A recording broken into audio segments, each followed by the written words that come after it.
고통의 문제라는 제목 자체가 오늘 이 시간에 굉장히 좀 무거울 수 있습니다. 고통이라는 것 자체가 우리가 거리끼는 것이요 생각하고 싶지도 않은 것이기 때문입니다. 이 아침 그 누구도 고통을 깊이 있게 생각하고 묵상하고 싶은 사람은 아마 아무도 없을 것입니다. 그러나 내가 고통의 문제를 원하든 원하지 않든 변하지 않는 그 사실은 무엇입니까? 그 고통이 지금 누군가에게는 직면해 있는 문제일 수 있고, 또 한편으로 오늘 이 시간에 나 역시 그 고통 속에서 신음하고 눈물을 흘릴 수도 있는 문제고, 또 혹 그러한 고통이 지금은 임하지 않았다 할지라도 언젠가는 나도 상상하지 못할 본의 아닌 어떤 고통이 임할 수 있다는 그 사실이 중요하다는 것이죠. 고통이라는 것이 우리의 삶과 뗄래야 뗄 수 없는 문제라고 했을 때 우리가 원하든 원하지 않든 이 문제에 대해서 깊이 있게 생각하고 또 묵상하지 않을 수 없는 것입니다. 그런 의미에서 오늘 이 시간 고통의 문제는 오늘 우리가 불필요한 의미 없는 일이라고 할 수는 없을 것입니다. 더군다나 최근 우리가 여객선 참사 사건으로 온 국민이 충격과 슬픔에 쌓여 있는 이때에 이 고통의 문제는 실로 우리가 생각해 봐야 할 그런 주제라고 할 수 있습니다. 고통이 문제가 되는 이유는 너무나도 당연한 일이겠지만은 그것이 우리의 인생에게 큰 아픔과 상처를 주기 때문에 이 고통이 우리 인생에 걸림돌이 되고 문제가 되는 것이겠죠.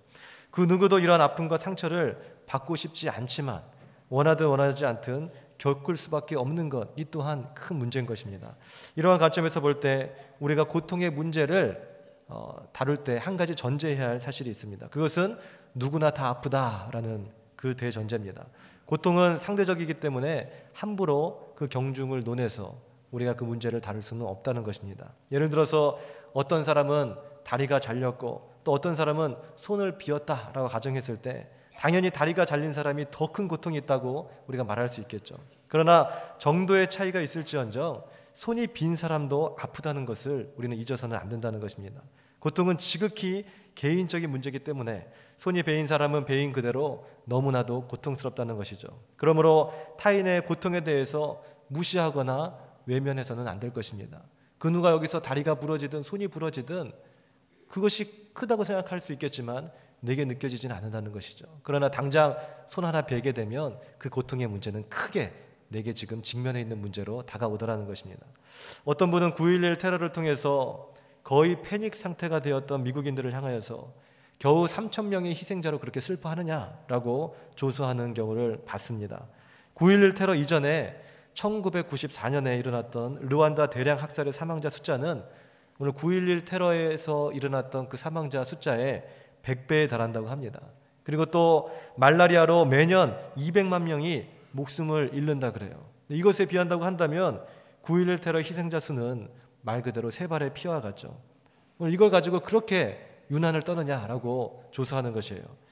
물론 여기에는 약소국의 희생자들은 세간의 관심을 받지 못하고 또 사라져버리는 반면에 강대국에 무슨 조그만 일만 일어나게 되면 온갖 소란을 다 떠는 일에 대해서 뭔가 비아냥거리는 그런 것이 있을 수 있겠죠. 그러나 고통은 지극히 개인의 문제라고 봤을 때 우리가 그 어떤 고통도 무시할 수 없는 것입니다. 천재지변이 일어나도 내가 괜찮으면 괜찮은 거고 세상이 평안해도 내가 고통받으면 내가 지금 이 시간에 아프고 슬픈 겁니다. 그러므로 얼마나 많이 죽었느냐라는 어떤 객관적인 수치나 통계가 고통을 가중시키는 것도 아니고 그 경중을 논할 수 있는 것도 아닙니다. 오늘 내 아들과 내 아버지가 내 어머니가 오늘 죽었느냐 죽지 않았느냐, 오늘 이것이 더 중요한 나의 직접적인 문제일 수 있겠죠. 오늘 9.11 테러 사건을 통해서 그 무너진 그 더미 위에 내 아버지 내 어머니가 그곳에 계셨다면, 오늘 내 자녀가 그곳에 있다면 그것은 말라리아든 아니면 무슨 대량 학살이든 그것은 차치하더라도 오늘 이 시간 나는 세상이 무너지는 아픔과 고통을 겪을 수 있다는 것입니다. 그러면 우리는 상대방의 고통을 내 경험과 상식에 따라서 함부로 그렇게 재단하고 판단하고 경중을 논해서는 안 되는 것입니다. 3살짜리 어린아이가 가시에 찔렸다고 와서 엄마한테 땡깡을 부리고 울게 되면 너는 지금 르완다 대량 학살을 생각해봐라. 그 말라리아가 200만 명이 지금 죽는 판에 너는 지금 손에 가시 찔렸다고 지금 울고 있느냐? 그렇게 나무라면 안 된다는 것이에요. 왜 그렇습니까? 오늘 가시에 찔린 그에게는 그것이 가장 세상에서 감당할 수 없는 큰 고통이 될 수 있기 때문에 그런 것입니다. 그러므로 공감해 줘야 되는 것입니다. 이 공감이 바로 오늘 우리가 다루고자 하는 고통의 문제를 푸는 첫 열쇠가 될 겁니다. 영국의 유명한 작가인 C.S. 루이스는 아내를 잃고 난 후에 책을 하나 출판했는데 그 출판의 제목이 헤아려 본 슬픔입니다. 오늘 이 책에서 그는 이렇게 얘기합니다. 내가 세상의 슬픔을 정말로 공감하는 줄 알았다. 그가 또 작가이기 때문에 어머니를 잃은 슬픔, 아버지를 잃은 슬픔, 심지어는 자녀를 잃은 슬픔, 이런 것에 대한 글을 많이 썼겠죠. 하지만 내가 정말로 그랬다면 나 자신의 슬픔에 이토록 정신을 못 차리지는 않았을 것이다. 실제로 내가 아내를 잃어보니까 오늘 이 시간에 정신을 못 차릴 정도로 슬프다는 것이에요. 만약 그때 내가 진짜로 공감했다면 같이 정신을 못 차렸어야 되는데 그때는 얼마나 슬퍼요.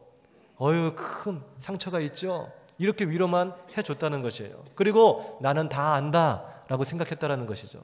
그러나 실제로 내가 그 아픔 경험해 보니까 정신 못 차리더라라는 거예요. 그럼 나는 정말로 공감하지 못했었구나라는 것을 깨달은 것입니다. 내가 생각하기에 아무리 작은 것 같은 고통이라 할지라도 실제로 그 고통을 당해보지 않고서는 그것은 말로 표현할 수 없을 것입니다. 그러면 우리는 함부로 그 고통에 대해서 판단하거나 무시해서는 안 되는 것입니다. 이렇게 우리가 고통의 문제라는 것이 어린아이에서부터 어르신들에 이르기까지 모두가 다 안고 있는 것이라고 우리가 전제했을 때 오늘 수면 위에 떠오르는 한 가지 우리에게 남겨진 질문이 있죠. 공통적으로 우리 모두가 다 이 고통에 크든 작든 내가 안고 있는 이 고통이 가장 큰 것이니까, 이 고통을 직면할 수밖에 없으니까, 이 고통을 안고 살아갈 수밖에 없으니까 우리 모두에게 이 공통된 대전제 아래서 하나 떠오르는 그 질문이 있습니다. 그것은 왜라는 질문입니다. 왜 고통당해야만 하는가? 라는 바로 그 질문이죠. 그리고 왜라는 질문을 연구하고 토론하고 근데 답이 안 나옵니다. 답이 안 나오니까 그것이 이제 하나님을 향한 질문이 되게 돼요. 그리고 묻는 것입니다. 하나님, 오늘 이 시간에 왜 나는 고통당해야 합니까? 라고 그 질문을 하나님께 드리게 되는 것이에요. 오늘 본문은 성경의 인물들 가운데 고통의 대명사라고 할 수 있는 바로 욥에 관한 그런 이야기입니다. 욥기서는 고통을 소재로 한 성경이고 하나님께서 욥의 고통을 다 아심과 동시에 오늘 욥의 고통을 허락하셨다는 점에서 고통의 문제에 대해서 오늘 수면 위에 떠오른 이 질문을 하나님 안에서 풀어보고자 한다면 우리는 욥기서를 가장 먼저 봐야 되겠죠. 욥기서에서 펼쳐지는 고통의 문제는 욥기서 1장에서부터 이제 시작이 됩니다. 욥기서 1장에 보게 되면 욥은 온전하고 정직하며 하나님을 경외하고 악에서 떠난 자라라고 그렇게 소개되어 있습니다. 이때 사단이 개입하여서 하나님께 말합니다. 욥이 괜히 하나님을 섬기겠습니까? 라고 그렇게 얘기하죠. 그의 소유에 하나님이 복을 주셨으니 하나님을 섬기는 것 아닙니까? 이제 그의 소유를 다 치우소서. 그리하면 틀림없이 주를 향하여서 욕하지 않겠습니까? 사단은 그렇게 이야기합니다. 하나님은 사단의 그 제안을 받으시고 그의 모든 소유를 그러면 다 쳐라. 다 치되 단 한 가지 그의 생명은 건드리지 말아라. 이제 그러한 이야기가 펼쳐집니다. 욥기서 1장에서 이미 우리는 욥이 닥칠 그 고난과 고통에 대해서 그 상황 배경을 우리는 지금 읽고 있죠. 이제 알고 있는 것입니다. 오늘 욥기서 1장에서 욥의 고통 먼저 이것이 소개되지 않고 욥이 고통을 당할 수밖에 없는 어떤 영적인 배경에 대해서 욥기서 1장에 하나님께 기록하신 이유는 무엇이겠습니까? 여기서 우리가 고통의 문제에 대한 실마리를 조금이라도 좀 풀 수 있겠죠. 여기서 우리가 알 수 있는 것은 하나님이 일단 욥의 고통을 허락하셨다라는 것을 우리는 일단 알 수 있습니다. 욥의 모든 소유를 다 치되 그 생명은 치지 말아라 그러셨잖아요. 일단은 하나님이 허락하셨다는 것을 우리가 알 수 있죠. 그리고 두 번째, 고통의 그 시작이 하나님이 아니라 사단이라는 것을 우리는 알 수 있습니다. 우리 부모가 그 자녀에게 고통을 주는 그런 대상이 아닌 것처럼 가정이라는 작은 모델 속에서 하나님의 그 마음을 읽게 해주셨다고 했잖아요. 물론 정상적이고 건강한 가정에 대한 이야기입니다. 오늘 하나님 아버지가 오늘 우리 자녀들에게 고통을 주는 그런 분이 아니시라는 것입니다. 허락은 하셨으되 그 고통을 주는 그 인자, 그 원인이 누구라고요? 바로 악한 사단이라는 것입니다. 악한 사단이 욥을 치고 욥을 상하게 했다라는 것이죠. 고통을 주는 이가 바로 사단이라는 것입니다. 그리고 또 우리가 알 수 있는 것은 무엇입니까? 이러한 과정 속에서 하나님의 사람도 고통받을 수 있다라는 것을 우리가 알 수 있죠. 오늘 우리가 하나님을 믿는다고 해서 시온의 대로가 펼쳐진 것이 아닙니다. 오늘 욥은 아까 어떻게 욥기서 1장에서 처음 시작된다 그랬어요. 욥은 참으로 순전하고 참으로 정직하고 그는 악에서 떠난 자라. 성경에서 이처럼 선하게 묘사된 사람이 또 어디 있겠습니까? 그런데 그가 우리가 상상할 수 없는 끔찍한 고통을 겪게 되더라는 것이죠. 하나님의 사람도 오늘 우리가 넘어질 수 있고, 하나님의 사람도 사업에 실패할 수 있고, 하나님의 사람도 대학에 떨어질 수 있으며, 하나님의 사람도 부모와 자녀를 잃을 수 있고, 하나님의 사람도 감당할 수 없는 끔찍한 고통을 때때로 겪을 수 있다라는 것을 우리는 욥기서 1장을 통해서 알 수 있는 것입니다. 하나님이 다 알고 계시고 지금 이 순간이라도 고통을 다 제하여 주실 수 있지만, 때때로 하나님은 활개치는 사단의 역사를 놔두시고 지켜보실 때도 있더라는 것입니다. 그러나 이것을 가리켜서 하나님이 우리에게 고통을 준다 이렇게 말해서는 안 될 것입니다. 다만 하나님은 고통을 허락하신 것이고 그 고통을 지켜보신다 라고 말하는 것이 맞겠죠. 그렇다면 왜 하나님은, 또 다른 질문이 생깁니다. 순전하고 정직하며 악에서 떠나 여호와 하나님만을 섬겼던 욥에게 이런 아픔과 고통을 허락하셨는가? 왜 지켜만 보고 계시는가? 왜 사단의 역사를 묵묵히 바라만 보고 계시는가? 또 다른 궁금증, 또 다른 질문이 우리에게 생기겠죠. 사람들은 자타가 공인했던 욥이 고통을 받기 시작하자 이 고통의 문제에 관심이 많아지게 생겼습니다. 그리고 수군거리기 시작합니다. 욥이 까닭 없이 고통을 받겠느냐라는 것이죠. 그래서 제각기 욥의 고통을 바라보면서 한마디씩 해댑니다. 고통의 문제 한번 풀어보자라는 것이죠. 가장 먼저 그의 아내가 말합니다. 욥기서 2장 9절에서 하나님을 욕하고 차라리 죽으라 그렇게 얘기를 합니다. 고통의 원인을 나쁜 하나님에서 찾은 것입니다. 지금까지 하나님을 섬겨왔는데 그 하나님이 복을 주시지는 못할 만정 이렇게 큰 고통을 주시는 하나님이라면 차라리 그 하나님 욕하고 죽으라라는 것이에요. 오늘 이것이 바로 아내의 말입니다. 근데 차라리 하나님을 욕하고 죽으라, 오늘 이 말은 그 아내의 말보다는 사실은 누가 한 말입니까? 악한 사단이 한 말이에요. 그 욥의 입에서 하나님을 욕하는, 그리고 확 죽어버리는 오늘 이러한 결과를 악한 사단이 제일 원하지 않았겠습니까? 욥기서 1장 11절에 보게 되면 사단이 하나님께 처음에 제안할 때 뭐라고 합니까? 그의 모든 소유물을 치솟어 그리하면 틀림없이 주를 향하여 욕하지 않겠나이까? 분명히 욕할 겁니다. 그래서 예의주시해서 욥이 욕하나 안 하나 그거 보고 있는 것이에요. 가장 먼저 아내를 통해서 사단이 그 선악과를 던지는 겁니다. 욕해라, 욕해라. 네 입술로 그렇게 범죄하라. 하나님을 저주하고 하나님을 원망하고 왜 내가 이 고통받아야 됩니까? 도대체 하나님은 뭡니까? 내가 지금까지 이렇게 충성헌신한 건 도대체 뭐예요? 하고 원망해라, 불평해라. 계속해서 오늘 욥을 자극시키는데 그 아내를 통해서 사단이 역사하는 것이죠. 차라리 하나님을 향하여 욕하고 죽으라. 이것은 근원적으로 악한 사단이 한 말이라는 것입니다. 이때 욥이 뭐라고 하죠? 우리가 하나님께 복을 받았은즉 화도 받지 않겠느냐? 오늘 지금까지 하나님이 나를 지켜주시고 내가 알몸으로 왔는데 주께서 이 많은 소유물을 주셨는데 지금까지 나를 은혜 주시고 축복해 주신 하나님이 나를 책망할 권한도 없겠느냐? 내게 화를 주실 수도 있지 않겠느냐? 오늘 주께서 주신 그 은혜로 욥은 그렇게 대답을 합니다. 그리고 다음 구절이 뭐죠? 이로써 오늘 욥은 입술로 범죄하지 아니하느니라. 그렇게 기록되어 있습니다. 오늘 우리가 이 사실을 통해서 알 수 있는 것은 우리가 입술로도 범죄할 수 있다는 것을 알 수 있죠. 오늘 단순하게 아무도 없을 때 툭툭 뱉는 말 한마디, 335 지어서 우리가 누구 흉을 볼 때, 비판할 때, 때로는 탄식처럼 원망할 때, 더 나아가서 하나님을 향하여서 오늘 내 고통의 원인의 문제를 물어보면서 내가 왜 이렇게 아파야 되죠? 내가 왜 이렇게 헤어짐을 당해야 되죠? 내가 왜 우리의 가정의 경제적인 어려움을 당해야 되죠? 왜 나만 이렇게 많은 사람들은 활개를 치고 잘 다니는데 나만 병들어야 됩니까? 라는 그 질문 속에서 고통의 문제를 찾아가면서 하나님을 원망하고 불신했을 때 그것이 우리의 죄가 되더라는 것입니다. 우리의 입술로 그냥 거저 말할 수 있다고 생각하지만 하나님은 예의주시해서 그것을 보시고 악한 사단은 입술로 범죄하게 하더라는 것입니다. 그러나 결국 입술의 번제의 그 결론은 무엇이죠? 악한 사단이 이미 그것까지 예견해 주었잖아요. 차라리 하나님을 욕하고 그 다음 뭐라고요? 넌 죽는다, 그거예요.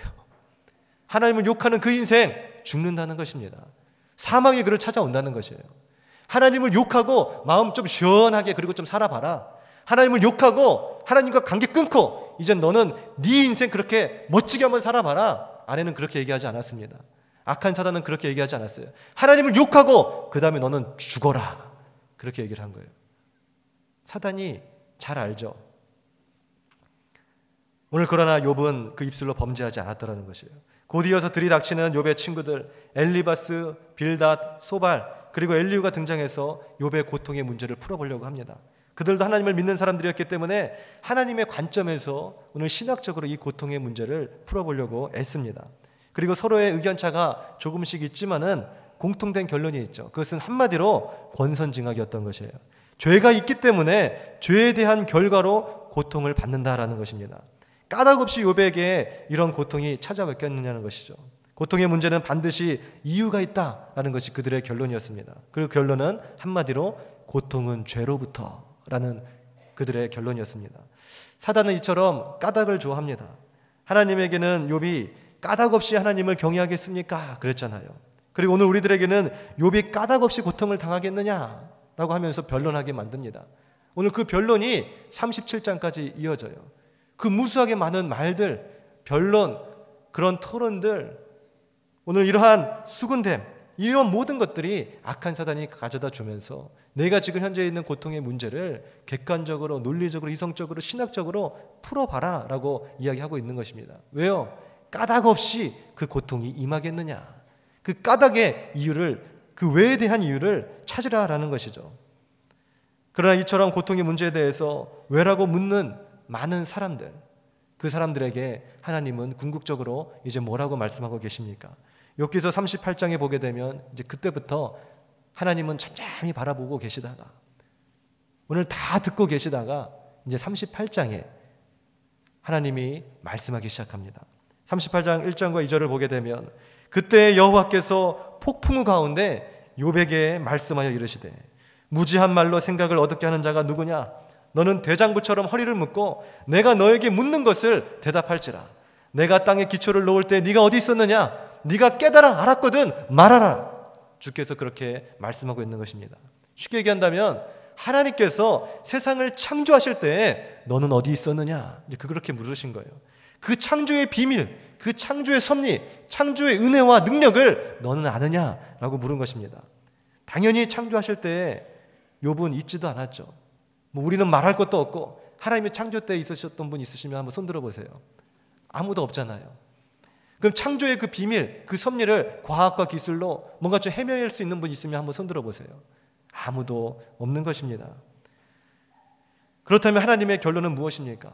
하나님은 38장과 9장 계속해서 욥에게 어떠한 대답을 하시기 이전에 네가 먼저 이 대답 한번 해봐라 그러고 말씀하시는 거예요. 계속해서 말씀하십니다. 욥은 아무런 대답도 하지 못해요. 하나님의 그 전지전능하심, 하나님의 그 위대함, 하나님의 그 권능, 그것을 네가 알 수 있거든 이야기해봐라. 아무 대답도 못합니다. 1절에서 벌써 막히는 거잖아요. 첫 번째 질문할 텐데 창조의 그때 네 어디 있었냐? 창조의 그 비밀과 섭리를 네가 아느냐? 이 두 가지 질문 그거조차도 대답 못합니다.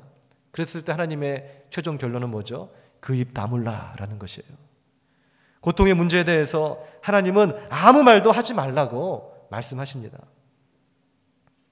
3살짜리 어린아이가 인생에 대해서 논한다면 누구나 웃지 않겠습니까? 최소한 네가 성년이 되면 이제 대학 들어가면 아빠가 이야기해 줄게. 그렇게 이야기하겠죠. 그러나 3살짜리도 인생에 대해서 알 권리는 분명히 있을 수 있겠어요. 그리고 궁금할 겁니다. 왜 그래요? 본인도 인생을 살아가기 때문에 그런 것이죠. 그렇기 때문에 인생이라는 문제 뭘까? 이렇게 밥 먹고 놀이터에 놀고 또 어린이집 가고 이게 인생인가? 당연히 그거 자체가 인생은 또 아니잖아요. 그러나 그것이 인생이 아니라고 말할 수 있는 사람은 없잖아요. 3살짜리 어린아이 안에서 그가 경험했던 토대로 인생을 이야기하고 있는 것입니다. 그러나 그 이상 저는 사실은 그 아이가 다 알 수는 없겠죠. 그 상황 속에서 그 아이가 정치, 경제, 사회, 문화, 종교 모든 것을 다 망라하면서 인생에 대해서 알고자 한다면 오늘 그 엄마 아빠는 설명할 수도 없는 것이고 또 그것 자체가 가당치 않은 말이라고 생각할 겁니다. 최소한 네가 성년이 돼서 사리를 분별하고 판단할 수 있는 그때에 네가 대학이라도 가게 되면 내가 얘기해 줄게. 인생이라는 것이 그도 살아가기 때문에 엄마가 밥 주면 밥 먹고 어린이집 데려다 주면 가고 너무 쉬워 보이지만 사실은 그 3살짜리 어린아이가 인생을 살면서도 그 인생이라는 그 주제를 다루기에는 인생이라는 것이 너무나도 심오하고 또 너무나도 어렵다는 사실을 우리는 압니다. 고통의 문제도 마찬가지입니다. 우리 모두 다 고통을 겪기에 이 문제를 푸는 것이 사실은 쉬워 보입니다. 고통을 우리가 안 당하는 사람이 없다니까요. 어린아이부터 노년에 이르기까지 다 당합니다. 그렇기 때문에 알 권리가 있어야 될 것 같고 또 뭔가 쉽게 풀 수 있을 것이라고 생각이 들어요. 그러나 이 고통이라는 문제는 너무나도 심오하고 또 어렵다는 사실을 하나님은 말씀하고 계십니다. 그렇기 때문에 네가 정말로 고통의 문제를 알고 싶다면 최소한 대학 가라 이거죠. 그 대학이 뭡니까? 창조의 때에 네가 있어 봐야 된다. 창조의 섭리와 비밀을 네가 알아야 된다. 가장 첫 번째 2가지 전제 조건을 우리에게 주셨어요. 그 이야기는 무엇입니까? 불가능하다는 것입니다. 창조의 때에 누가 거기에 있어 봤으며 창조의 그 하나님의 섭리와 은혜와 능력을 그 비밀을 우리가 어찌 알 수 있겠습니까? 한마디로 하나님은 욥에게 고통의 문제에 대해서 대답하시는 것입니다. 나는 창조주요 너는 피조물임을 깨달으라 라는 것입니다. 오늘 이것이 고통의 문제에 대한 하나님의 답이에요. 그 대신 하나님은 우리에게 고통의 문제에 대해서 지식적으로 오늘 우리가 상식 안에서 이해할 수 없기 때문에 그것을 설명해 주시지 않고 있지만은 그러나 고통의 문제에 대해서 우리에게 답해 주신 것이 있습니다. 그것은 첫째, 이해하기보다는 믿으라라는 것이에요. 욥은 해답을 얻기보다는 하나님을 믿는 믿음으로 마음의 평안함을 얻었습니다. 3살짜리 어린아이가 엄마 인생이 뭐예요? 그 인생의 문제를 꼭 알아야 해결될까요? 그렇지 않죠. 오늘 엄마의 가치관과 인생관과 심오한 정치, 경제, 문화, 사회 모든 이슈들을 다 그 아이가 이해해야만 이제 마음이 시원하고 이제는 인생 한번 살만 나겠다 하는 그런 3살짜리 어린아이는 없을 겁니다. 아무것도 몰라도 아유 그거는 몰라도 돼. 일단 엄마가 오늘 맛있는 거 사줄게. 엄마가 햄버거 사줄게. 오늘 아빠랑 저기 가서 놀러 갈까? 그러면 그 아이는 너무너무 신나. 이거 인생이구나. 이제 살만 나는구나. 아 인생 참 좋은 거구나. 그렇게 생각할 거예요. 지식으로 이해하지 못해도 엄마 아빠가 함께 있는 그것 자체가 그 아이에게는 위로가 되고 오늘 그 아이에게는 힘이 되는 것입니다. 그 인생이라는 문제를 풀 수 없어도 엄마 아빠 함께 있는 그것이 인생의 참 의미를 그에게 가져다 주더라는 것이죠. 하나님의 말씀을 다 들은 욥은 욥기서 42장에서 대답합니다. 욥이 대답하여 이르되 주께서는 못하실 일이 없사오며 무슨 계획이든지 못 이루실 것이 없는 줄 아오니 무지한 말로 이치를 가리는 자가 누구니까 나는 깨닫지도 못한 일을 말하였고 스스로 알 수도 없고 헤아리기 어려운 일을 말하였나이다. 그렇게 자기 스스로 고백합니다. 자신의 무지함을 발견하고 하나님의 전능하심을 발견했을 때 비로소 오늘 고통의 문제가 풀리더라는 것입니다. 오늘 우리에게는 어떤 고통과 또 그로 인한 여러 가지 고난들이 내게 있습니까? 왜 내게 이러한 고통이 임했나? 하나님은 어디 계신가? 하나님이 살아계신다면 내게 왜 이 같은 고통이 임해야 하는가에 대해서 불평하거나 원망하지 않기를 바랍니다. 아담이 죄를 짓고 불평하고 원망했죠. 오늘 이것은 죄의 속성이며 결과입니다. 불평과 원망, 악한 사단이 하게 하더라는 것이죠. 내 죄를 생각하지 않고 나를 왜 죄짓게 했나? 왜 선악과를 만드셨나? 왜 선악과를 먹게 했나? 하나님은 왜 지켜보셨나? 이 모든 것에 대해서 불평하고 원망하고 오늘 안티크리스찬들이 주로 사용하는 것이 바로 이거 아닙니까? 오늘 하나님은 왜 악에 대해서 허용하시고 악에 대해서 지켜보시고 선악과를 만드시고 선악과를 먹게 했는가? 오늘 그들의 논리는 무엇입니까? 결국 악이 하나님으로부터 나왔다라는 것이죠. 욥의 아내와 똑같은 말입니다. 오늘 차라리 그 악을 주시는 하나님을 욕하고 죽으라라는 그것이에요. 하나님이 선악과를 만들었고 하나님이 먹게 했고 하나님이 저주를 주고 하나님이 우리에게 사망을 가져다 주었다라고 얘기하는 것이죠. 그러나 중요한 것은 무엇입니까? 오늘 불평하고 원망하기 이전에 오늘 하나님의 오늘 전지전능과 하나님의 그 뜻을 우리는 이해할 필요가 있습니다. 오늘 왜 선악과를 만들었는가 라고 말하기 이전에 오늘 그 선악과를 먹은 그 사건 때문에 오늘 하나님 당신이 고통당해야 했던 그 사실을 우리는 먼저 알아야 되겠죠. 그 지식, 선악과를 만들었다는 그 지식, 선악과를 먹었을 때 지켜봐셨다는 그 지식, 그것을 우리는 다 알 수 없어도 한 가지 아는 사실, 극명하게 드러난 사실은 있잖아요. 선악과를 먹은 그 사건 때문에 예수 그리스도께서 십자가에 죽으셔야 했다는 사실입니다. 그것을 바라보지 않으셨다면, 단칼에 막으셨다면 주께서도 십자가를 지실 수 없겠죠. 왜 그러셨을까? 우리는 다 알 수 없어요. 그러나 중요한 사실은 주께서 나를 위해서 죽으셨다는 사실을 알 수 있는 것입니다. 다 알 수 없어요. 그러나 주께서 나를 사랑하신다는 사실을 알 수 있는 것입니다. 다 알 수 없어요. 그러나 주께서 그 고난과 고통의 현장 속에 나와 함께 하고 계시고 나보다 더 아파하시고 오늘 나와 동행하여 주신다는 사실은 우리가 알 수 있다는 것입니다. 그것이 바로 십자가의 사랑이죠. 오늘 우리는 고난 속에서 불평하고 원망한다고 해서 참 자유를 얻을 수는 없습니다. 아담과 하와가 선악과를 먹고 불평하고 원망했다고 해가지고 참된 만족과 기쁨으로 죄의 문제를 해결할 수가 없더라는 것입니다. 그 대신 우리는 잠잠히 하나님을 바라봐야 될 것입니다. 오늘 고통의 문제 속에서 오늘 내 지식과 내 상식으로 이해하려기보다는 오늘 그 십자가 앞에 고통의 문제를 내려놔야 되는 것입니다. 나보다 더 아파하신 하나님, 내 고통의 그 문제를 가지시고 십자가를 지신 그 예수님 앞에 오늘 이 시간 나와야 된다는 것이죠. 왜 가시가 있을 때 내가 눈물 흘릴 수밖에 없는가? 이것을 지식으로 알기 이전에 엄마나 손에 가시가 박혀서 아파하고 엄마에게 오는 그것이 해결점이 되더라는 것입니다. 지식보다는 오늘 그 모든 것을 해결해 주실 수 있는 하나님 앞에 내려놓고 그분께 달려가는 그 사실이 중요하다라는 사실입니다. 오늘 생각해 보십시오. 고통의 문제에 대해서 시원한 답을 얻는 것이 우리의 마음을 위로해 줍니까? 아니면 고통당하는 이 순간 주께서 모든 것을 다 아시고 나와 함께 하신다는 그 사실이 위로가 됩니까? 고통의 문제에 있어서 전능자의 하나님이 다 아시고 사랑의 하나님이 나와 함께 하신다는 그것만큼 오늘 우리에게 정확한 해답은 없을 것입니다. 오늘 욥은 그것을 깨달아 알았던 것이에요. 많은 변론이 있었고 토론이 있었고 오늘 고통의 문제에 대해서 얘기했지만 그 누구도 해결점을 찾지 못했습니다. 3살짜리 어린아이들이 자기들끼리 토론해봤자 무슨 결론을 얻을 수 있겠어요? 욥도 아무리 머리를 굴려도 내가 왜 고통당해야 되는지에 대한 이해가 없는 것입니다. 그러나 마지막에 그가 위로함을 얻고 그가 평안함을 얻고 그가 새 힘과 능력을 얻어서 이제 갑절의 축복을 받을 수 있었던 그 이유는 고통의 그 현실 속에서 전능자의 하나님을 만났기 때문입니다. 하나님이 모든 것을 다 알고 계시는구나. 내 고통에 대해서. 하나님이 나보다 더 아파하고 계시는구나. 그리고 전능자의 하나님이 내 고통을 외면치 않으시고 주께서 해결해 주실 것이구나. 그 믿음이 있다 보니까 내가 왜 고통당해야 되지? 왜 아픔이 당해야 되지?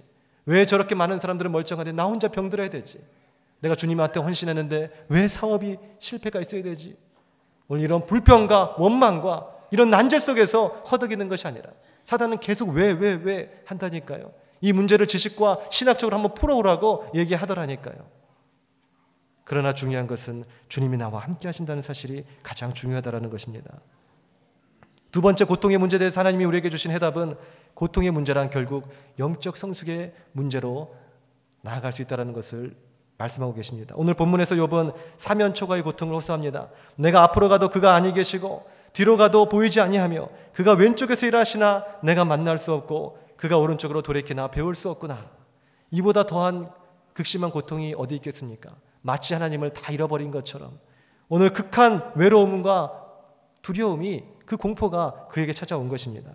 하나님을 잃어버린 것과 같은 이 고통 속에서 그러나 욥은 하나님의 뜻을 발견하죠. 그 고통 속에서 발견합니다. 뭐라고 말합니까? 그러나 내가 가는 길을 오직 그가 아시나니 그가 나를 단련하신 후에는 내가 순금같이 되어 나오리라. 이 고통이 우리를 더욱 성숙케 하더라는 것입니다. 고통이 나와 함께 하시는 하나님을 비로소 고개를 들어 바라보게 하더라는 겁니다. 이 고통이 나를 겸손케 하고 이 고통 때문에 주님 앞에 부복하고 무릎 꿇고 기도하게 하더라는 것입니다. 그래서 로마서 5장 3절에서 4절은 다만 이뿐 아니라 우리가 환난 중에도 즐거워하니 이는 환난은 인내를, 인내는 연단을, 연단은 소망을 이루는 줄 알미로다. 오늘 우리의 하나님의 사람들은 이 고통의 문제에 대해서 어떻게 반응해야 됩니까? 하나님이 다 아신다는 사실, 하나님이 나보다 더 아파하신다는 사실, 이 고통이 왜 내게 주어졌나보다도 하나님이 나와 함께 하시고 이 고통의 문제를 풀어줄 것이라는 그 확신 속에서 오늘 환난 속에서 우리가 연단해져야 가고 오래 참아야 되고 그곳에서 피어나는 소망의 빛을 바라보면서 힘과 용기를 가지고 일어나야 할 것입니다. 결론입니다. 오늘 최근 여객선 침몰 사건을 통해서 많은 사람들이 이 고통의 문제에 대해서 아마 생각할 것입니다. 그리고 안티크리스찬들은 이 고통의 문제에 대해서 반격하며 그런 하나님이라면은 나는 믿지 않겠다라고 반격을 할 수도 있겠죠. 그러나 중요한 것은 무엇입니까? 우리는 어차피 이해할 수 없는 것입니다. 이해할 수 없는 상황 속에서 중요한 것은 뭐라고요? 반드시 하나님께서 이 고통의 문제를 풀어주시고 더욱 선한 길로 우리를 인도해 주실 것이라는 사실입니다. 고통의 현장 속에서도 하나님은 그곳에서 함께 계셨다는 그 사실을 잊어서는 안 될 것입니다. 내 비록 작은 지식과 작은 경험과 연륜 속에서 다 이해할 수 없지만 사랑의 하나님, 오늘 우리에게 좋은 것으로 주시기 원하시는 그 하나님은 그 아픔의 현장 속에서도 나와 함께하고 계시고 그 아픔의 현장을 좋은 것으로 만들어 가주시더라는 것이죠. 이해할 수 없어도 그분을 믿는 믿음이 우리에게 있기를 주의 이름으로 축원드립니다. 알 수 없어요. 그러나 난 믿습니다. 이것이 바로 신앙인의 고백인 것입니다. 그리고 그 고통의 현장 속에서 내가 다 이해할 수 없지만 늘 나와 함께 하셨던 그 하나님처럼 이제 고통의 현장 속에서 울고 가슴 아파하는 많은 사람들이 있다면 오늘 우리는 묻고 따지기보다도 왜 이러한 고통이 당신 가정 속에 찾아왔는지 아세요? 왜 이 고통이 있는지 그 고통의 문제를 깨달아 알고 그것을 해결하세요. 이 어리석은 욥의 친구들과 같이 되지 말고 고통의 현장 속에서 눈물 흘리는 그들과 함께 울고 함께 가슴 아파하면서 우리 그 손을 잡아주고 기도할 수 있는 우리 모두가 될 수 있기를 주의 이름으로 축원드립니다. 고통의 문제는 머리가 아닌 가슴으로 풀어야 하는 것임을, 오늘 우리의 지식이 아닌 믿음으로 풀어야 하는 것임을 하나님께서 결론적으로 말씀해 주신 것입니다. 우리 기도드리겠습니다. 본 설교 말씀을 듣고 신앙생활에 대해 더욱 큰 은혜를 받고자 하시는 분은 경서교회 선교위원회로 전화 주시면 신앙상담을 받으실 수 있으며 아울러 신앙 간증 책자도 선물로 드립니다. 대표 전화는 지역번호 032-684-8241 지역번호 032-684-8241번입니다.